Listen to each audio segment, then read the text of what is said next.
Hi everyone, welcome to my channel. Hope you are all doing good. ಇವತ್ತಿನ topic ಏನಂದ್ರೆ Hindustan petroleum corporation limited ಇಂದ job notification release ಮಾಡಿದ್ದಾರೆ.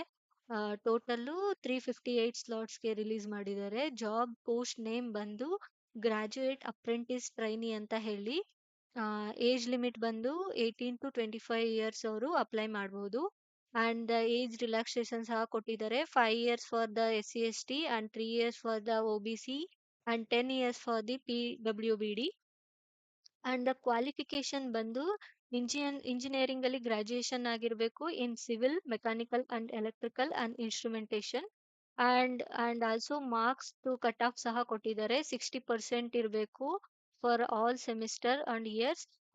And also for OBC ಅವ್ರಿಗೆ ಇದು 60% apply ಆಗುತ್ತೆ. And 50% ಬಂದು SC/ST ಅವರು ಮತ್ತೆ PWBD ಅವ್ರಿಗೆ ಅಪ್ಲೈ ಆಗುತ್ತೆ. ಅಂಡ್ ಸ್ಯಾಲ್ರಿ ಕೂಡ ಮೆನ್ಷನ್ ಮಾಡಿದ್ದಾರೆ. 5,000 ಇಂಜಿನಿಯರಿಂಗ್ ಗ್ರಾಜುಯೇಟ್ಸ್ ಗಳಿಗೆ ಸಿಗ್ತಾ ಇದೆ. And 20,500 will be paid from the HPCL, and other 4,500 will be directly paid to the apprentice by the GOI as per the DBT scheme. So and ಇಲ್ಲಿ ನೋಡ್ಬೋದು ಎಲ್ಲೆಲ್ಲಿ ಯಾವ್ಯಾವ ಸ್ಟೇಟ್ಗಳಲ್ಲಿ ಎಷ್ಟೆಷ್ಟು ಟ್ರೈನಿಂಗ್ ಸ್ಲಾಟ್ಗಳನ್ನ ರಿಲೀಸ್ ಮಾಡಿದ್ದಾರೆ ಅಂತ. ಅಂಡ್ ನಮ್ಮ ಕರ್ನಾಟಕದಲ್ಲಿ ಬಂದು 14 ಸ್ಲಾಟ್ಸ್ನ ರಿಲೀಸ್ ಮಾಡಿದ್ದಾರೆ. ಅಂಡ್ ದ ರಿಕ್ವೈರ್ಮೆಂಟ್ ಬಂದು ಯಾರ್ಯಾರು ಅಪ್ಲೈ ಮಾಡ್ತಾ ಇದ್ದೀರಾ ಅವರು ಗ್ರಾಜುಯೇಷನ್ 2023 ಆಫ್ಟರ್ಸೇ ಇರಬೇಕು. So they are eligible to apply. ಅಂದರೆ 2023, 2024 ಅಂಡ್ 2025 ಅಂಡ್ 2026 ಅವರು ಅಪ್ಲೈ ಮಾಡ್ಬೋದು. ಅಂಡ್ ಎಗೇನ್ ಇಲ್ಲಿ ಮತ್ತೆ ಮೆನ್ಷನ್ ಮಾಡಿದ್ದಾರೆ 60% for OBC and 50% for SC/ST. Then and the age limit also ಮತ್ತೆ ಮೆನ್ಷನ್ ಮಾಡಿದ್ದಾರೆ ಇಲ್ಲಿ. ಅಂಡ್ ಹಾಗೆ ಕೆಳಗಡೆ ಬಂದ್ರೆ ಹೇಗೆ ಅಪ್ಲೈ ಮಾಡೋದು ಅಂತಾನೂ ಸಹ ಕೊಟ್ಟಿದ್ದಾರೆ. ಸೊ ಇಲ್ಲಿ ಜಾಬ್ದು ರಿಜಿಸ್ಟ್ರೇಷನ್ದು ಲಿಂಕ್ ಹಾಕಿದ್ದಾರೆ. ಸೊ ನಾನು ಅದನ್ನು ಓಪನ್ ಮಾಡಿದ್ರೆ ನಿಮಗೆ ಈ ತರ ಫಾರ್ಮ್ ಸಿಗುತ್ತೆ. ಸೊ ಇಲ್ಲಿ ನೀವು ನಿಮ್ಮ ಇಮೇಲ್ ID ಮತ್ತೆ ಪಾಸ್ವರ್ಡ್ನ ಕೊಟ್ಟು ರಿಜಿಸ್ಟ್ರೇಷನ್ ಆಗಬೇಕು. ಅಂಡ್ ಮತ್ತೆ sign in the apprentice application link through the login credential and has received over there registration email ID ಅಂತ ಹಾಕಿದ್ದಾರೆ. Then please fill note there are only one application, no multiple application will be rejected. So ಒಂದೇ application ಹಾಕಬೇಕು. Multiple ಸಲ ಅಪ್ಲಿಕೇಶನ್ನ ನೀವು ಹಾಕಿದ್ರೆ application reject ಆಗುತ್ತೆ. And also mention ಮಾಡಿದರೆ candidates are requested to carefully read the instruction mentioned on each part of the application form ಅಂತ ಹೇಳಿ. And you must select the engineering branch from the drop down as per the engineering branches mentioned in the advertisement. So ನಿಮ್ದು ಯಾವ branch ಇದೆ ಅದನ್ನ ನೀವು select ಮಾಡಬೇಕು.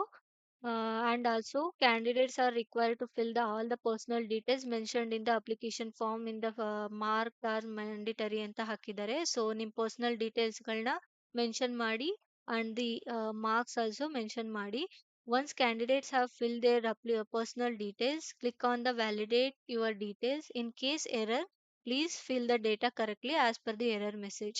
So ಇದನ್ನ follow ಮಾಡಿ. and once validated, click save and next to move next part of the application. So ಒಂದ್ಸಲ ನೀವು ಫಾರ್ಮ್ನ ಫಿಲ್ ಮಾಡ್ತಾ ಹೋದಂಗೆ ಸೇವ್ ಮತ್ತೆ ನೆಕ್ಸ್ಟ್ನ ಕೊಡಬೇಕಾಗುತ್ತೆ. So next part of the application will be ಬರುತ್ತೆ ನಿಮಗೆ. So candidates are next required to fill the contact details. So ಕ್ಯಾಂಡಿಡೇಟ್ಸ್ಗೆ ಕಾಂಟ್ಯಾಕ್ಟ್ ಡೀಟೇಲ್ಸ್ನ ಫಿಲ್ ಮಾಡೋದಕ್ಕೆ ನೆಕ್ಸ್ಟ್ ಹೇಳ್ತಾರೆ.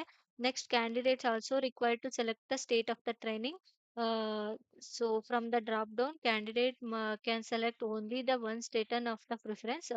So state of the training ಇರುತ್ತೆ, ನೀವು ಯಾವುದು ಸ್ಟೇಟ್ ಬೇಕೋ ನೀವು ಅದನ್ನ ಸೆಲೆಕ್ಟ್ ಮಾಡ್ಕೋಬಹುದು. And they are also they mention you have to select only one state ಅಂತ.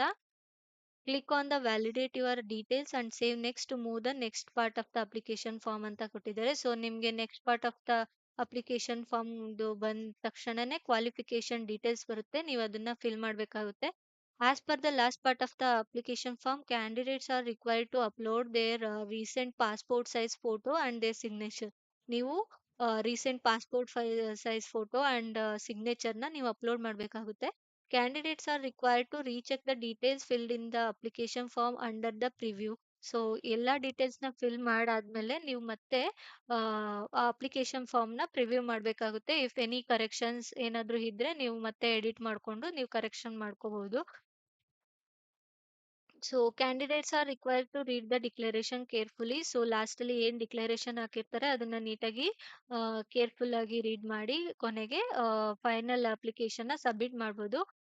After the final submission of the application, candidate will receive the confirmation email on the registered email ID with the application number. So ಎಲ್ಲ process complete ಆದಮೇಲೆ ನೀವು application submit ಮಾಡಾದ್ಮೇಲೆ ನಿಮಗೆ email ಮುಖಾಂತರ ನಿಮ್ದು application I ಡಿನ ಕಳಿಸ್ತಾರೆ.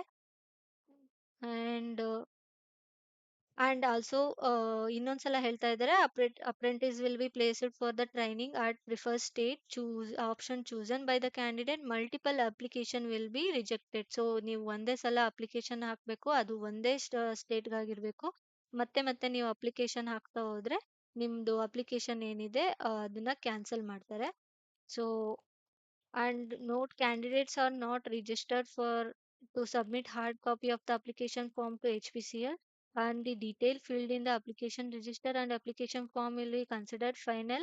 No changes will be entertained without personal or any other details later on.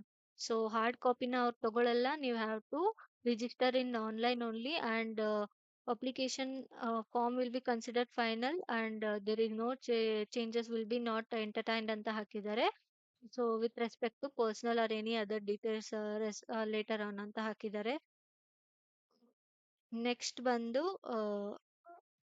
all the candidates are required to remain the updated to each step of the selection process by visiting the NATS and HPCL portal. So ನೀವು H P C L portal ಮುಖಾಂತರನೇ ಎಲ್ಲನೂ update ಮಾಡಬೇಕಾಗುತ್ತೆ. So ನಿಮಗೆ ಲಾಸ್ಟಲ್ಲಿ contact details ಕೊಟ್ಟಿದ್ದಾರೆ. All the email queries email keeping the subject of the mail formatted as A GAT engagement 2022-2027 application number. So ಏನೇ ನಿಮ್ಮದು ಮೇಲ್ related ಇದ್ರೂ ಈ ಇಮೇಲ್ ಐ ಡಿ ಮುಖಾಂತರನೇ ಬರುತ್ತೆ. ಸೊ ಹೋಪ್ ನಿಮಗೆ ಈ ಇನ್ಫಾರ್ಮೇಷನ್ ಯೂಸ್ಫುಲ್ ಅಂತ ಅನ್ಕೋತೀನಿ. ಅಪ್ಲಿಕೇಶನ್ ಲಿಂಕ್ ಬಂದು ನಾನು ಡಿಸ್ಕ್ರಿಪ್ಷನಲ್ಲಿ ಹಾಕಿದ್ದೀನಿ.